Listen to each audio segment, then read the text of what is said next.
નમસ્કાર, હું ગોપાલ ઇટાલિયા.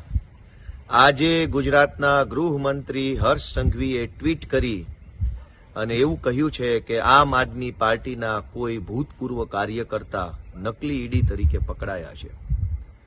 મારી એક જ વિનંતી છે કે હર્ષ સંઘવી ભાગે નહીં, ભાગવાની જરૂર નથી, ભાગો નહીં. ગૃહમંત્રી છો, ચેલેન્જ સ્વીકારો.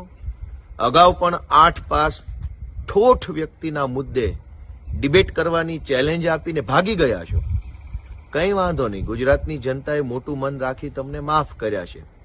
પણ હવે ફરીથી મોકો આવ્યો છે આમ આદમી પાર્ટીને ખરાબ ચિતરવાનો, આમ આદમી પાર્ટીને ખરાબ બતાવવાનો. તો આવો ફરીથી સામે આવી જાઓ. ટ્વીટ ટ્વીટ ટ્વીટ ટ્વીટ કરીને ભાગી જવાની જરૂર નથી. ગૃહમંત્રી છો, રેલવે સ્ટેશન ઉપર બેઠેલો કોઈ ટપોરી નથી કે બસ સ્ટેશનની બહાર આંટા મારતો ટપોરી નથી. તમે ગૃહમંત્રી છો ભાઈ. આવો જાહેરમાં ડિબેટ કરીએ, સામ સામે બેસીએ, ખુલ્લા પાડો આમ આદમી પાર્ટીના લોકોને, આમ આદમી પાર્ટીને ખુલ્લી પાડો. કચ્છમાંથી કોઈ નકલી ઈડીના ટીમ તરીકે આમ આદમી પાર્ટીનો માણસ જો ઝડપાયો હોય તો ખુલ્લા પાડો, સામે આવો. ભાગવાની જરૂર નથી, ભાગો નહીં ભાઈ. ભડ હોય એ ભાગે નહીં, અને ભાગે એ કેવા હોય એ બધાને ખબર છે. ભાગવાની જરૂર નથી.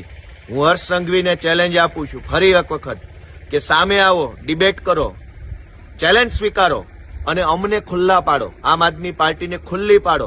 ગુજરાતની જનતાની સમક્ષ અમને ખુલ્લા પાડવાનું બીડું ઉઠાવી લો. બાકી રેલવે સ્ટેશને બેઠેલા ટપોરીની જેમ ટ્વીટ ટ્વીટ ટ્વીટ ટ્વીટ કરી અને ફાંકા ફોજદારી કરવાની જરૂર નથી ભાઈ. સરકારો ઘણી આવી, ઘણી ગઈ.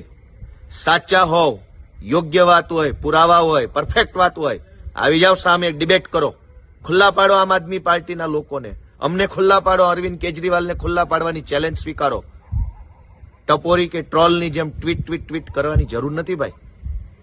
હું ચેલેન્જ આપું છું કે હર્ષ સંઘવી ભાગે નહીં, ભાગતા નહીં ભાઈ. ચેલેન્જ સ્વીકારો, સામે આવો, ડિબેટ કરો, જાહેર મંચ ઉપરથી આમ આદમી પાર્ટીને ખુલ્લી પાડો એવી મારી ગોપાલ ઇટાલિયાની વિનંતી છે. જય હિન્દ.